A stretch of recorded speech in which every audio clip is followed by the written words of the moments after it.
Assalamualaikum warahmatullahi wabarakatuh. Selamat datang kembali di Rio Hotspot.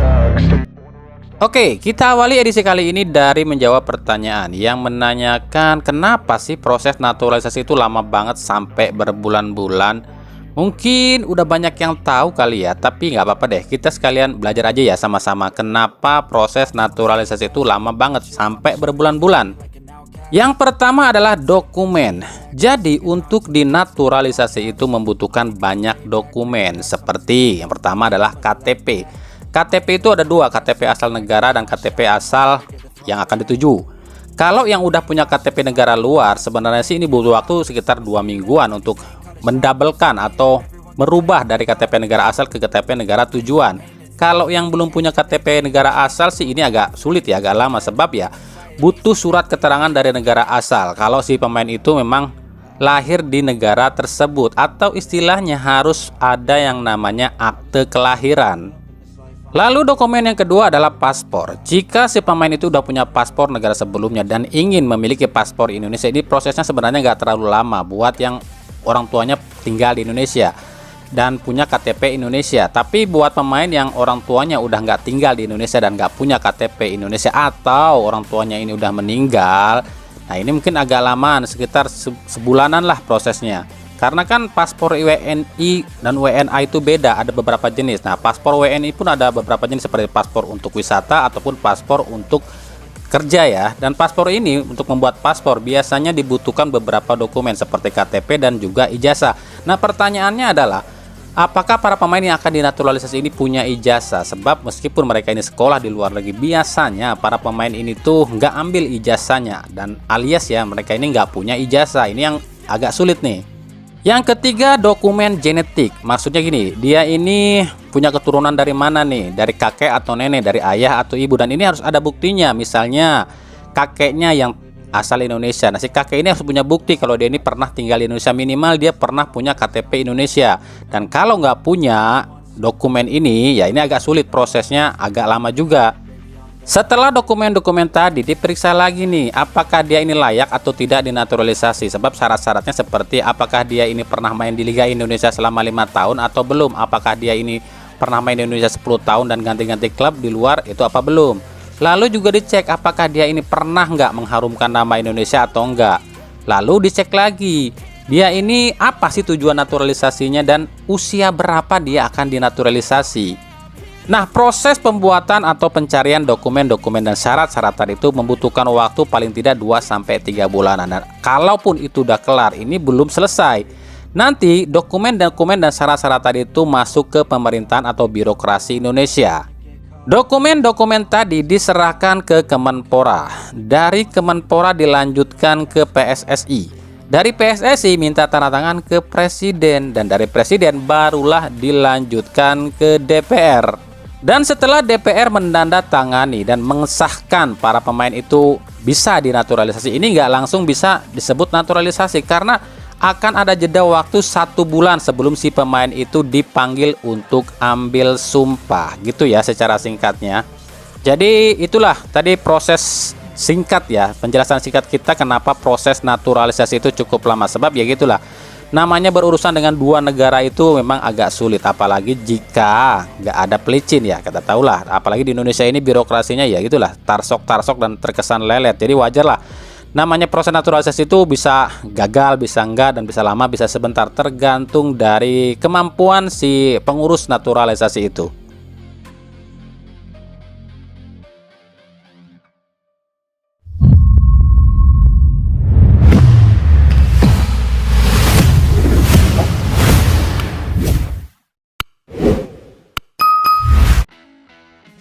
Nova Arianto kembali mengungkapkan permasalahan pemain timnas U16. Menurut Nova, pemain U16 ini sangat rumit.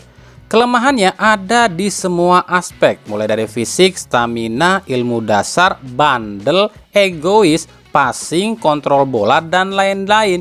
Jadi seolah yang masuk ke U16 ini layaknya pemain yang baru belajar bola. Menurut Nova, stamina dan fisik pemain U16 ini masih sangat hancur. Cuma tahan 25 menit aja, habis itu loyo. Ilmu dasar nggak dikuasai. Para pemain U16 ini lebih senang dribbling ketimbang passing. Padahal menurut Nova, permainan kalau kebanyakan dribbling itu atau lari akan cepat lelah dan stamina pun akan drop. Kalau etos kerja hampir sama di timnas senior, secara mental itu saya bilang sangat kurang dalam arti dalam memaksa untuk mereka di saat mereka capek, dia nggak mau paksa itu karena dia itu secara fisik data saya bilang ketika kita lakukan tes pemain kita jadi bisa lihat secara garis besar fisik dasar pemain sangat buruk, sehingga saya lihat mereka bermain 2 kali 25 menit aja banyak yang kram. Pas kompetisi tersebut dia mengatur kondisinya, kapan dia mau jogging, kapan dia mau jalan-jalan, kapan dia mau lari. Tapi saya bilang di sini, kalau dia ingin bisa masuk di tim nasional, dia bermain sesuai dengan filosofi saya, dan filosofi saya membutuhkan pemain-pemain yang punya secara fisik dasar. Dan saya lihat fisik dasar mereka masih jauh dari itu. Kenapa kalian kuat main kalau di EVA atau di Surati 2 kali 4, 2 kali 3, 5? Ya karena ini saat event kamu nggak buat turun bos. Tapi lihat sama di sini 2 kali 25 aja yang kram hampir 60%. Kalau kamu capek sekali bisa ganti. Kalau mau ikut, kalau enggak ya, memang soalnya kalau kalian mau ikut saya silakan, kalau enggak pun. Buat kami ini agak bahaya buat Nova Arianto, sebab pelatih-pelatih timnas U16 sebelumnya seperti Indra Syafri, Bima Sakti maupun Fahri Husaini belum pernah menyampaikan soal ini atau permasalahan pemain U16 ini ke publik, atau seolah para pelatih-pelatih U16 sebelumnya ini seperti menutupi kelemahan pemain U16. Tapi meskipun ditutupi para pelatih-pelatih sebelumnya, Indra Syafri, Bima Sakti maupun Fahri Husaini ini bisa membawa juara. Nah, seandainya Nova gagal juara di U16, otomatis langsung akan dihujat dong. Udahnya ngebentak-bentak pemain, nyiksa pemain, bilang pemain itu buruk, hasilnya jeblok. Gitu kan kata hujatan para netizen. Tapi patut dicatat, Indra Syafri, Fahri Husaini maupun Bima Sakti itu milih sendiri alias nyari sendiri alias belusukan nyari pemain sendiri, atau lebih tepatnya pemain-pemain yang dilatih Indra Syafri, Bima Sakti dan Fahri Husaini adalah pemain yang memang dipilih sendiri sama mereka. Beda dengan Nova ini nggak milih tapi dikasih sama Epa, dikasih sama Suratin, dikasih sama Aprop. Jadi Nova ini nggak tahu semua pemain yang masuk ke U16 ini, dia ini harus nyeleksi satu demi satu. Lah terus kenapa si Nova ini nggak ngikutin Indra Syafri, Bima Sakti maupun Fahri Husaini yang belusukannya di pemain? Ya kan karena dilarang, ada perjanjian.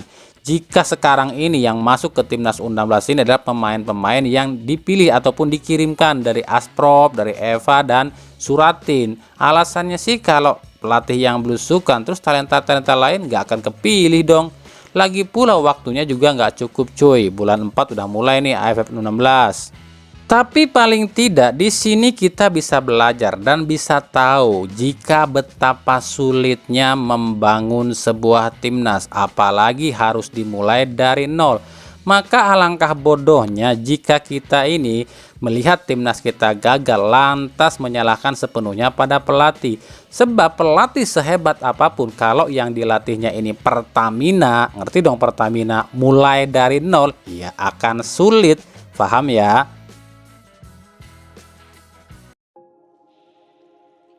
Kita beralih ke berita klub. Sempat diisukan di bidik Persija Jakarta, Rezaldi Hanusa pun menjawabnya di Instastory-nya. Bule menuliskan, seburuk apapun halaman sebelumnya, langkahmu tetap untuk masa depan. Tugasmu hanya satu, jadilah lebih baik, bukan kembali seperti dulu. Tulis Bule. Lalu juga Bule pun memposting cuitan dari Adipati Teguh yang bertuliskan, jangan pernah kembali ke belakang pada hal yang telah Tuhan jauhkan. Nah, udah tahu dong apa artinya. Rezaldi bukan menolak atau nggak mau balik ke Persija ya, tapi Rezaldi ini cuma bersikap profesional. Dia ini nggak pernah anggap di Persija dia ini dibuang, tapi dia cuma melihat kontrak dia di Persib ini masih sangat panjang. Lagi pula Rezaldi ini berhutang budi sama Persib, sebab saat dia di Persija dia ini cedera dan seolah diterlantarkan sampai kurus kering tuh badannya. Saat itulah Teddy Cahyono datang menyelamatkan karir Bule. Lihat sekarang tubuhnya berotot dan tambah sangar, dan kalaupun nantinya Rezaldi ini nggak mau balik lagi ke Persija, yaitu sih sah-sah saja, karena mungkin Rezaldi ini punya alasan lain yang Cuma mereka yang tahu kenapa Rezaldi ini nggak mau balik ke Persija. Di sisi lain, Persib kembali melepas dua pemainnya setelah sebelumnya ada Kakang, Beckham, dan Ferdi yang dilepas ke Timnas U23 di bulan Maret nanti. Kini giliran dua pemain lagi dilepas. Yang satu dilepas permanen dan yang satu dilepas ke Timnas lagi.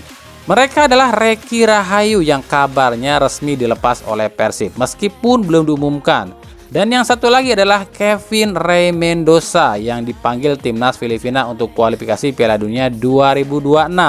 Tapi Kevin mengaku bimbang antara pergi atau tidak, sebab meskipun pergi membela Timnas Filipina ya percuma juga karena belum tentu dimainkan di Timnas Filipina. Sementara kalau dia pergi, otomatis posisi kiper nomor 1 di Persib akan diambil alih oleh Teja.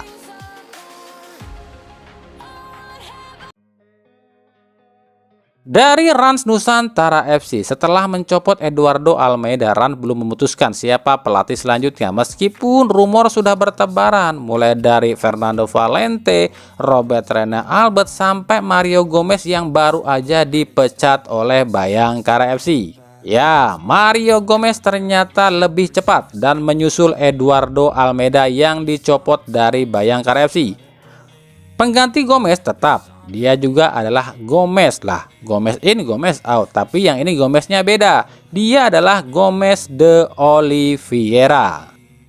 Kami sampai lupa ya. Udah berapa sih pelatih yang gugur di Liga Wakanda kita ini? Kalau nggak salah mungkin 15-an kali ya. Waduh, ini 15. Kalau 3 lagi aja dapat gelas tuh kan jadi 18. Kayaknya sih bau-baunya bentaran lagi ada yang nyusul nih. Siapa ya? Ya kalau tebakan Mimin sih ya paling yang nyusul itu adalah tim hijau Jawa Barat dari tim merah Jawa Tengah dan tim ungu. Benar nggak ya?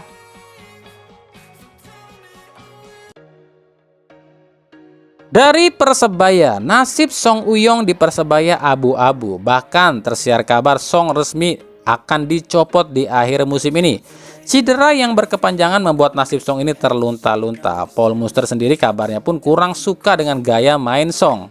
Sejauh ini ada sejumlah nama yang diisukan akan menjadi pengganti Song Uyong. Seperti yang kami bilang, Persebaya ini serius mengincar bek tengah milik Bali United Elias Dolah. Tapi andai pun Persebaya ini gagal mendapatkan Elias Dolah, kabarnya Paul Muster sudah mengantongi 2 nama ASEAN yang jadi pilihannya. Nah, kita akan lihat musim depan siapa yang akan direkrut oleh Persebaya.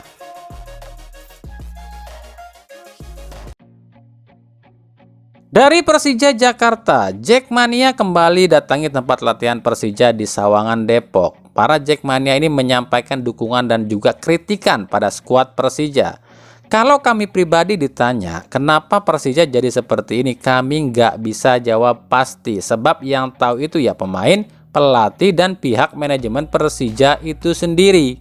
Tapi sepengetahuan kami di dunia sepak bola, kejadian seperti ini tuh ada beberapa faktor yang menyelimuti dan kami ambil berdasarkan hari yang terjadi aja ya saat ini ya. Persija kan saat ini masih dilatih sama pelatih yang sama. Skuad pun hampir sama dengan musim lalu. Tapi kok performanya beda banget ya dengan musim lalu. Bahkan 3 kali atau 3 laga berturut-turut Persija ini kalah. Nah, biasanya kalau hal ini terjadi dalam dunia sepak bola, ini ada beberapa faktor. Yang pertama, ada masalah antara pemain dengan pelatih. Yang kedua, ada masalah antara pemain dengan klub. Yang ketiga, ada masalah antara pemain dengan pemain. Masalah pelatih dengan pemain itu biasanya nih ya, pemain itu udah nggak cocok dengan gaya melatih dari sang pelatih. Nah, kalau dengan klub biasanya ini pemain ini nggak digaji ataupun gajinya ditunggak atau nggak dibayar gajinya. Yang pasti soal finansial lah. Nah, masalah pemain dengan pemain ini pun bisa saja terjadi. Kemarin pun sempat kejadian, sempat ramai juga. Usai cetak 2 gol ke gawangnya Arema, Simic ini ngomong nih, saya cetak 2 gol. Nah, terus gimana tuh dengan belakang? Ya kira-kira kayak gitulah. Jadi seolah-olah si Simic ini nyalahin para backnya. Mentang-mentang dia bisa nyetak 2 gol. Padahal ya baru-baru ini aja dia gacor. Kemarin-kemarin kemana? Baru bisa cetak 2 gol aja udah nyalahin back. Nah, makanya 3 faktor inilah yang menyebabkan kemungkinan ya, yang menyebabkan Persija ini jadi seperti ini. Tapi ini masih sebatas asumsi kami aja. Sebab kami berdasarkan apa yang sering terjadi di dunia sepak bola. Tapi kalau untuk alasan sebenarnya kami pun nggak tahu, silahkan cari tahu sendiri aja. Dari Liga 2, dua tim sudah dipastikan lolos ke Liga 1 musim depan, yakni PSBS Biak dan Semen Padang. PSBS menyingkirkan Persiraja dan Semen Padang menyingkirkan Malut United. Berarti tersisa satu slot lagi yang akan diperbutkan oleh Malut United dan Persiraja. Nah, lolosnya Semen Padang ke Liga 1 ini semakin menguatkan rumor jika salah satu pemain yang akan diboyong ke Semen Padang musim depan adalah kiper Persib, Teja Pakualam. Kami pribadi nggak tahu ini benar atau tidak, tapi rumor ini semakin kencang beredar, apalagi usai ada isu jika Persib tertarik pada striker Semen Padang asal Nigeria, Kenneth Nwoke. Maka opsi barter pun bisa saja terjadi. Persib melepas Teja, tapi Semen Padang melepas Nwoke. Tapi buat kami pribadi, seandainya ini terjadi, tetap ya Persib yang bodoh kalau nuker Nwoke dengan Teja. Belum tentu Nwoke gacor di Persib, tapi Teja udah pasti gacor di Semen Padang karena Teja emang awalnya berasal dari Semen Padang.